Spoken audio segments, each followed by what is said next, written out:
If you ask any young Chinese girl today what's important to her, she's likely to answer becoming a fashion model. Marriage and career are no longer appealing to them. Having the perfect body weight is the dream of every modern Chinese girl.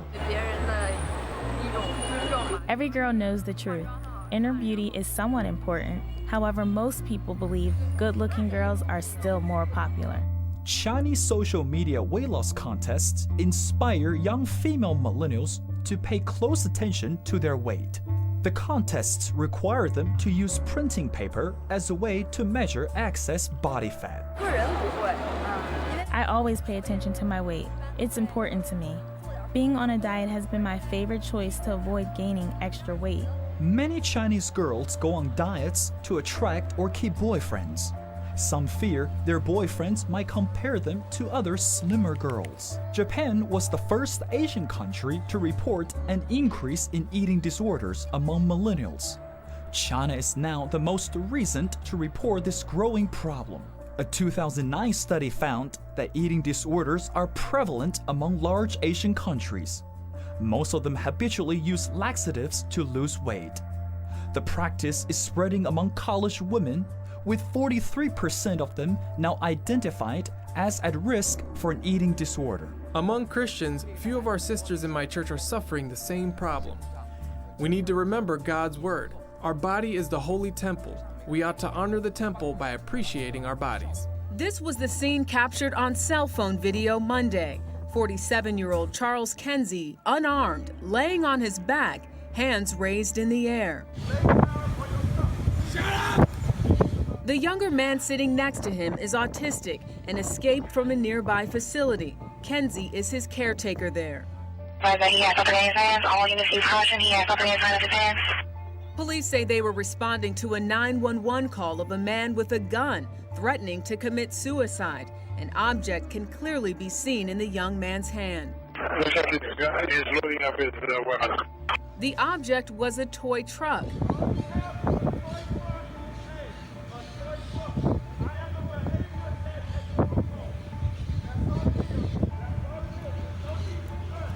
At some point during the incident, one officer reportedly fires 3 shots, not seen on video, hitting Kenzie once in the upper leg. A second video shows police handcuffing both men. Kenzie is recovering at a local hospital. I still got my hands in the air. I said, no, I just got shot. And I'm standing there, I'm like, sir, why did you shoot me? And his words to me, he said, I don't know. Police Chief Gary Eugene has been on the job less than 2 months. I want to make it clear, there was no gun recovered. The officer, a Hispanic male, has been placed on desk duty. Police Union Rep John Rivera. This is a case where a police officer was trying to save Mr. Kinsley's life, and unfortunately, his shot went astray. As long as I got my hands up, they're not going to shoot me. This is what I'm thinking. They're not going to shoot me. Wow, was I wrong? When we have a presumptive positive of THC in our public water, we take that extremely serious, and we're going to investigate that until the end. Police say the substance may have been introduced into the system at one of the town's 5 water wells, and if so, it looked like it was done on purpose. There were signs of tamper, forced entry into what would have been the raw water supply. The presence of THC was discovered by a company that conducts routine employee drug tests, but the results are far from definitive, and samples are on their way to state labs. Still, it's cause for big concern in this small town of more than 700 people. I was in the grocery store.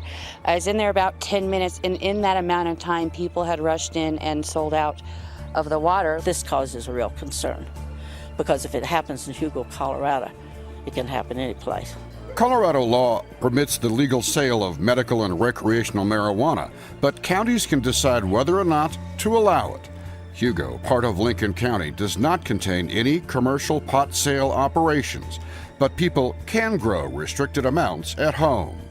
For the moment, authorities are simply not sure what they're dealing with. A federal judge ruled that forcing insurers to include birth control coverage against their religious convictions is unconstitutional.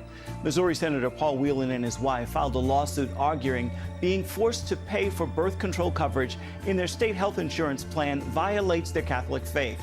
The lawsuit addresses a section of Obamacare that requires insurers to pay for birth control.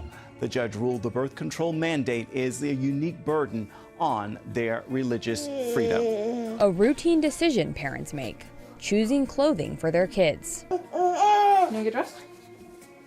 But for Haley Woods and a growing number of parents across the country, they see clothes as an opportunity to help shape their kids. Woods tries to buy gender-neutral clothes, a term that has been gaining popularity. We really need gender-neutral clothing to start at this age because we're building up on how to start dismantling, sexism and misogyny and all that stuff. And it really does start from this tiny building block. But creating a unisex wardrobe is challenging. While some big retailers are gradually including more gender-neutral stock or inverting conventions, the options are still limited. Which is why some frustrated parents have started their own small online companies. Not all, but the newer generation of parents thinks that children shouldn't be limited by their gender. Courtney Hartman founded Jessie and Jack for babies and toddlers and Free to Be Kids for older children, offering clothes that defy gender norms. Hartman began making t-shirts from her home after seeing the same thing over and over again. The slogan tees in the boys section of big retailers, you see a lot of words like troublemaker, mommy's little monster, tough like daddy. It used to be that at least for up through the age of 5 or 6, children were dressed alike. Clothes that reflected gender stereotypes took hold in the late 1980s, when manufacturers and marketers wanted to boost sales to couples having fewer kids, those parents rebelling against the unisex fashions of their youth. The market doesn't stay the same all the time. It's not the same parents having babies for 110 years. Now, the next generation of parents are balking at the so-called pink washing. I definitely wish I had more options. Parents looking for more choices to chase away the clothing blues. Some of the latest images to emerge from the northeastern state of Borno. Islamist group Boko Haram has waged a 7-year insurgency here. It's losing ground, but it's leaving behind a dreadful legacy. And UNICEF says the full extent is only now emerging. This has been a very silent crisis. The number of people displaced in northern Nigeria or from northeast Nigeria because of the conflict is actually the 3rd biggest displacement crisis in the world, but it's almost a secret. People have not been paying attention to it. There's obviously a lot of competition at the moment in the world for resources. The Boko Haram troubles have left more than 2 million people needing aid. Almost 250,000 children in Borno are suffering from malnutrition, and 1 in 5 of those could simply starve to death unless help comes soon. But UNICEF says it's still too risky to go in. Accessibility for security reasons is definitely still one of the problems. Although the territory is no longer controlled by Boko Haram, it's not safe to travel, and there are often attacks on the roads, landmines as well. So many of these areas are still inaccessible for security reasons. Nearly 4 in 10 African American children are living in poverty, while 58% of African American youth are now not employed. 2 million more Latinos are in poverty today than when President Obama took his oath of office less than 8 years ago. Another 14 million people have left the workforce entirely. Household incomes are down more than $4,000 since the year 2000. That's 16 years ago. Our trade deficit in goods reached nearly, think of this, our trade deficit is $800 billion, yet think of that. $800 billion. Last year alone, we're gonna fix that.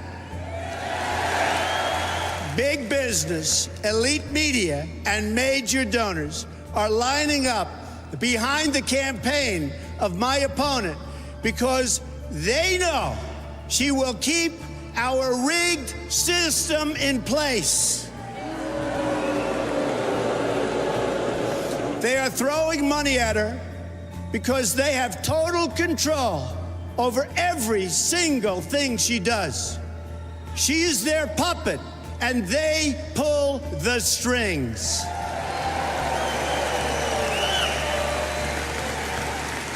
That is why Hillary Clinton's message is that things will never change, never ever. My message is that things have to change, and they have to change right now. Donald Trump's RNC speech proved to be a rest stop, emboldened by truths presented to a country speeding down a highway to hell, replete with impending doom and a steep decline. Truths that are there for anyone to research on their own if they have the gumption.